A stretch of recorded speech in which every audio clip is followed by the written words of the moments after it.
And today I'll give a presentation on basic introduction to aerodynamics and how lift is generated in aircraft.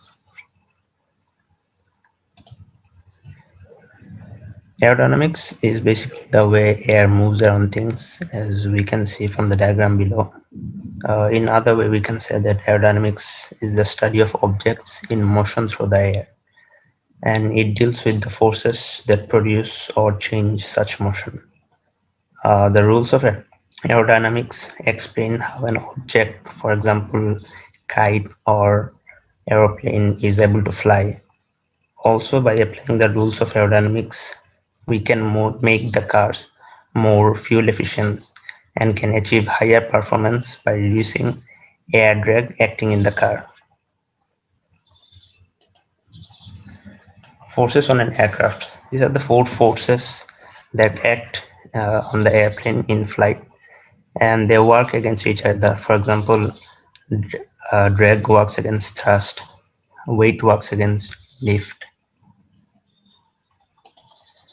So what is lift? Lift is basically the upward force which is responsible for the aircraft to fly up. Now, how do we explain lift? In order to do that, we use Newton's laws of motion and Bernoulli's principle.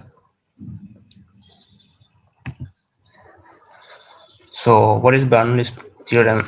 So here you can see a venturi tube where you can see that the area is decreasing as air or fluid moves through the confined area. As the area decreases, the velocity of the fluid or airflow increases, which creates a low pressure area. So this is basically, you can see from here that area 2 is less than area 1. So as area 2 is less than area 1, so as air flows through the venturi tube, the pressure decreases, and which is because the velocity of the air increases. So this is basically comes out from Bernoulli's theorem. So if we follow that theorem, we can consider that. So this is the venturi meter, the first diagram. So if you consider a part of the venturi tube, you can consider as the wing. A wing is basically half of a venturi tube. So as you can see from the diagram here, so here we can say that as air moves over the moves above the wing, it gets constricted, the area gets constricted, and because of that the fluid speeds up, or the speed of the fluid increases. So as you can see here, as air moves over the wing, its speed increases, and so the airflow moves faster above the wing. So faster moving air above exerts less pressure, as we have found out from Bernoulli's theorem, that faster moving air exerts less pressure, and so because of that there is less pressure above the wing and high pressure below the wing, because the velocity is low below the wing, and because of that there is high pressure below the wing and low pressure above the wing. And we know that air flows from high pressure to low pressure, or air tends to flow from high pressure to low pressure, and so air hits the wing as it tries to move from high pressure to low pressure. The wing pushes the air downward, and by Newton's third law, air pushes the wing upward.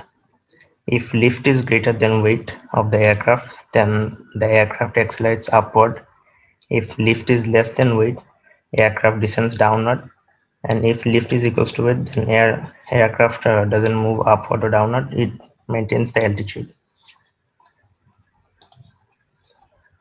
Uh, Air travels, as we mentioned before, that air travels faster, and because in the previous slide you can see that the air travels longer distance above the wing compared to the distance below the wing. So that's why they have to travel farther, and because of that they have to travel faster over the wing. As a result, they create a low pressure area which lifts the wing up, and an airplane's wing have to be specially designed to produce the most lift. Shape of the wing is called an aerofoil shape, which is basically a structure with curved surfaces designed to give the most favorable lift to drag ratio in flight. That's all for today's presentation. Thank you for listening.